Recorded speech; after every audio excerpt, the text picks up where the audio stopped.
नमस्कार, मैं हूं आपके साथ नम्रता शर्मा। फ्रांस के नीस में हुए आतंकी हमले को लेकर चारों तरफ निंदा की जा रही है और वहां के स्थानीय लोगों में अब खासा गुस्सा देखा जा रहा है। जिस चर्च के अंदर घुसकर 3 लोगों की निर्मम हत्या की गई थी, उसी चर्च के बाहर फ्रांस के नीस के लोगों ने एक मार्च निकाला। वहां पर उन्होंने उन लोगों को श्रद्धांजलि दी जिनको मारा गया था। साथ ही साथ वहां पर इस तरह के नारे गूंजे कि जितने भी इस्लामिक लोग हैं वो यहां से वापस जाओ, इस्लाम यूरोप से वापस जाओ, इस तरह के नारे लगे। और साथ ही साथ आईएसआईएस के खिलाफ एकजुटता का संदेश भी दिया गया।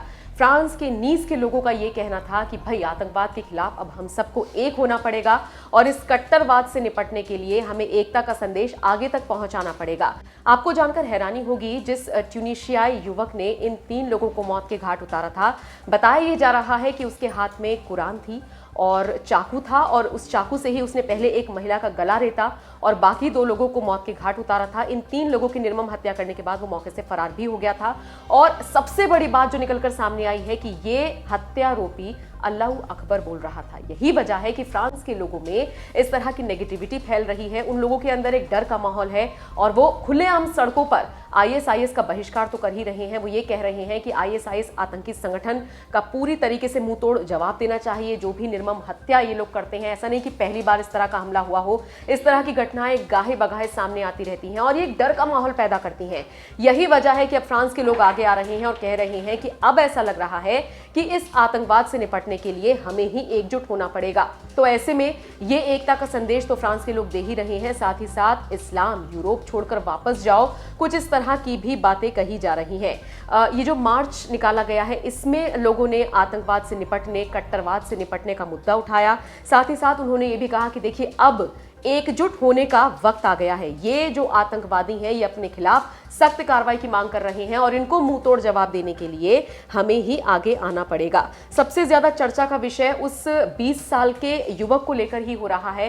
वो महज एक 20 साल का युवक जो हाथ में कुरान लेकर घुसा और उसने 3 लोगों की निर्मम हत्या कर दी, जिनमें से एक महिला भी बताई जा रही है।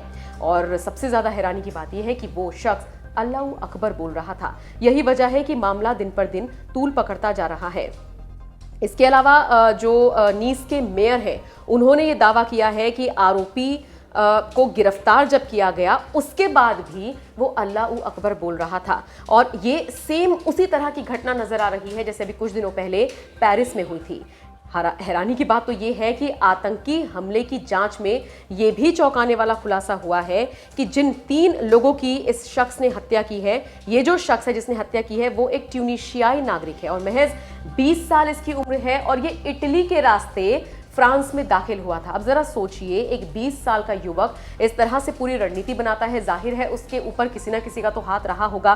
तो ये कुल मिलाकर एक जांच का विषय है और साथ ही साथ इस पूरे घटनाक्रम पर फ्रांस के राष्ट्रपति ने इस घटना को आतंकी घटना करार दिया है। उन्होंने कहा है कि ये इस्लामिक आतंकवादी हमला है जो फ्रांस के नीस में हुआ है। तो कुल मिलाकर आप इस पूरे घटनाक्रम पर क्या सोचते हैं और जिस तरीके से लोग आगे आकर अब बहिष्कार कर रहे हैं, इस्लाम यूरोप छोड़कर वापस जाओ, ऐसे नारे लगा रहे हैं, आप इस पूरे मामले पर क्या सोचते हैं, हमें जरूर बताइए।